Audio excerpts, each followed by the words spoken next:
Hello guys, আসসালামু আলাইকুম। আমি এখন আছি আমাদের গ্রাম এলাকায়, হাওর এলাকায়, বাটি বাংলা।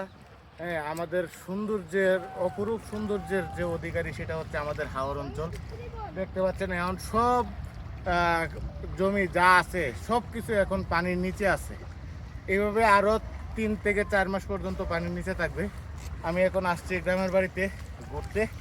তো আয়সা মানে বাচ্চা কাচ্চাদের নিয়ে পোলাবান যারা আছে সবাই অনেক আনন্দ করতেছে, আমারও অনেক আনন্দ লাগতেছে। আমি এখন একটা জিনিস দেখাবো, আমাদের এলাকার হাওর এলাকার যে মাছ কিভাবে মানে দৌড়াদৌড়ি করে এখানে। হ্যাঁ, এটা আমি এখানে দেখাবো, আসেন আমার সাথে। হ্যাঁ, আমি দেখাচ্ছি। তোমরা সামনে আসো। আস্তে আস্তে নাও, তুমি আমার দিকে তাকাও। মাছ কোন দিকে? মাছ এদিকে আসো, তোমরা এদিকে তাও।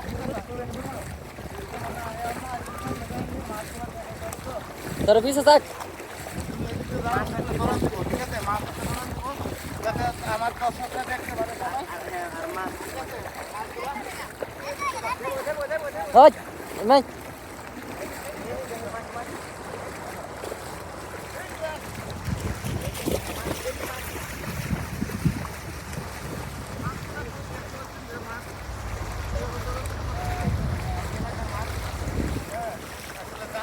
মাছ ধরতে পারে,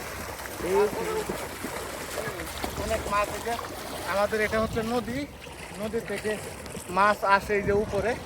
এখানে এসে মাছগুলো সুন্দর, সেলা মাছগুলা, পুঁটি মাছগুলো, সবগুলো মাছ এখানে এসে জমা হয়।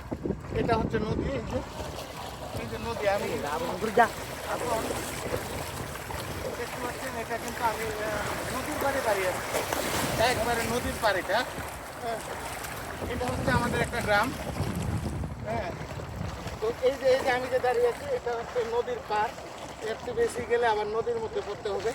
তো এখানে আমি যাইতে যাচ্ছি না, আমি আবার এই যে ছোট্ট জায়গায় চলে আসলাম। দেখতে পাচ্ছেন যে কি বিশাল হাওর, এই যে পুরা হাওর অঞ্চল আমাদের। এই জায়গা থেকে এই গ্রামগুলা দেখতে পাচ্ছেন অনেক দূরে গ্রামগুলা। এখানে আমাদের পুরো যাতায়াত করতে হয় ট্রলার দিয়ে। হ্যাঁ, আমরা ট্রলার দিয়ে যাতায়াত করি। এই একটা মাছ পায়ে বাচ্ছিল রে, ওলই তোলে টান দিলে মাছ পাওয়া যাবে না? হ্যাঁ হ্যাঁ হ্যাঁ টান দিলে এটা। আমার